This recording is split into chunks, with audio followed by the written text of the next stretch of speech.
Hello, स्वागत छ हजुरहरूलाई मेरो युट्युब च्यानलमा। हजुरहरू पनि सन्चै हुनुहुन्छ होला, म पनि सन्चै छु। म चाहिँ आज थोरै काम परेको हुनाले बजार जाँदैछु। आज यहाँ परसम्म चाहिँ हिँडेर जानु पर्यो, त्यसपछि गाडीमा जानु भनेर यहाँ हिँड्दैछु। घाम लागिरहेको छ, आज पनि पानी पर्ला जस्तो पनि छ। हजुरहरू के गर्दै हुनुहुन्छ? अनि आज म बजार जाँदैछु। आज चाहिँ लिपस्टिकहरू पनि केही नलाइनेका, नुहाउनु बित्तिकै हिँडेको साथीहरू।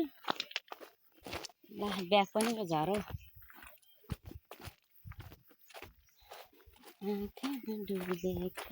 अनि भन्नुहुन्छ भने साथीहरू, हाम्रो गाउँमा चाहिँ हाम्रो घरदेखि पर एउटा मन्दिर छ, शिवझट्टा। अनि त्यहाँ मन्दिरमा चाहिँ छाँगाहरू छ नि त। अनि कति मान्छे घुम्नेहरू आउँछ, पौडी खेल्न आउँछ। हामीलाई चाहिँ फेरि अब नजिक भएर होला वास्तै लाग्दैन क्या, नजिक भएर होला वास्तै लाग्दैन। दिनरात देखिन्छ त्यहीँनिर, वास्तै लाग्दैन। तर अहिले त जानु राम्रो छ, चिसो पानी छ। अब के गर्नु साथीहरू, पौडी खेलेर बस्ने उमेर पनि छैन अहिले हाम्रो। खेल्दा त हुनु हो र नि, अब घरमा यता भनौँ उता भनौँ, नानीहरू भनौँ के भनौँ है, त्यस्तै भइरहेको छ साथीहरू। दाजु ढोका बन्द गर्नुभयो त? बजार गएको दाजु एकछिन। फोन आएको आएको छ, म आइपुगेँ।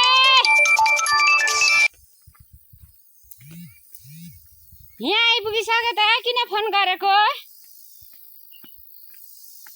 पानी पर्ला जस्तो दिन चाहिँ छ, तर गर्मी चाहिँ त्यस्तै हो, लुगै नलाउनु जस्तो भइरहेको छ।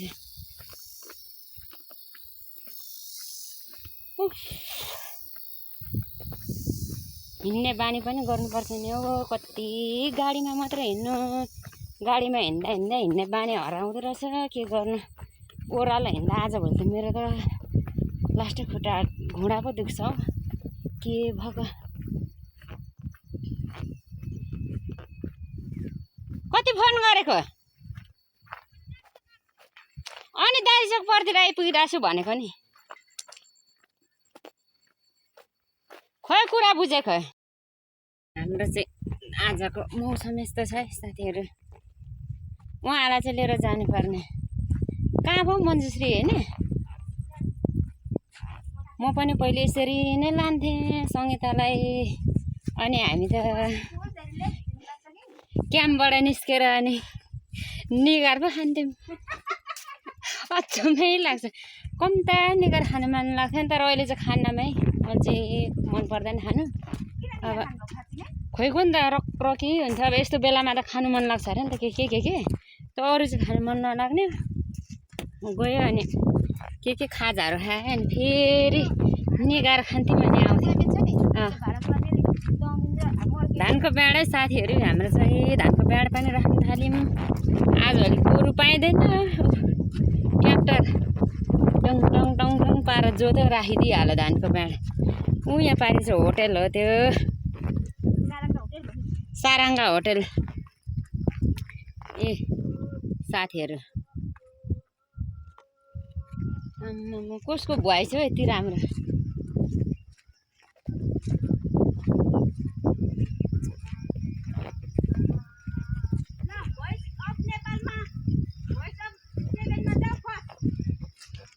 अलि बल गर्नुपर्छ, त्यो फेरि मान्छे नै तर्सिने गरी खालको होइन है।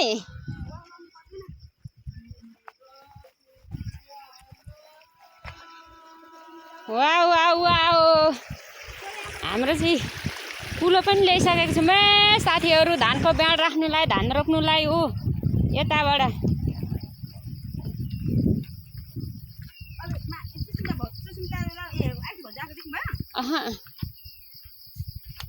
ए देखेको। खोला बनाउँदा बरु आफू पनि जानु बनाउनु नि, पाइप तानेर चाहिँ ल्याएर सजिलो हुन्छ नि बुढी मान्छे। उयो सुँगुर कत्रो कत्रो, ओ तपाईँहरूलाई नि देखाइन्छ। म सुँगुर हेर्नु 3टा 4टा रहेछ नि त। अब त देख्दै हुनुहुन्छ।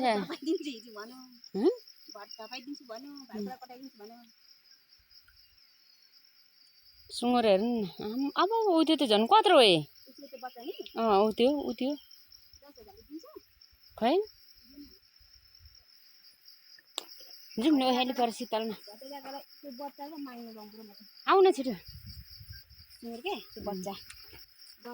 सुँगुरको मासुमा पल्किने के भोलि रोज तारेर खाने होइन मैले बेलुकालाई भन्छ कतिवटा कुखुरा भन्नु भोलि कुखुरा यति त्यो भएछ अहिले बेलुका फिक्स गरेर केलीले राति कुखुरा लगाउने कतिवटा राखी माग्ने को मिल्ने अरू सामान बिचार मिलाउनु त पर्थ्यो अनि बोजू बिमारी हुनुहुन्छ कि त परै जानु पर्यो त्यस्तै रोग हो पर फेरि त्यो म भिडियो गरिरहेको छु ल मलाई भसकहरू मन पर्दैन कि साह्रो सुत्नुको अनि अब के गर्नु बिचरा सँगैको साथीलाई त खुवाउनु लाग्छ नि के अलिकति बोकी लगिदिनु ल त्यसै ल 3टा यता घाँस रहेछ हौ मेरो 2टा बाख्रालाई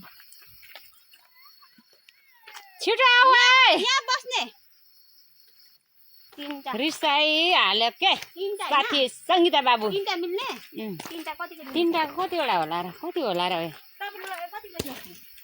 सानो थियो नि 1 केजी 800 ग्रामको यहाँ हेर्नु है हाम्रो चाहिँ आमामा हिरोइन जस्तै है यहाँ चाहिँ केटाकेटी आएर यहाँ झुन्डेर खेल्दो रहेछ नि त नानीहरू त म त सिखेर ए मर्छ यहाँबाट के यसरी अनि उहाँ चाहिँ सानो नानी खेल्दै हुनुहुन्छ है भर्खर 11-12 वर्ष पुगेको हुनुहुन्छ उहाँ चाहिँ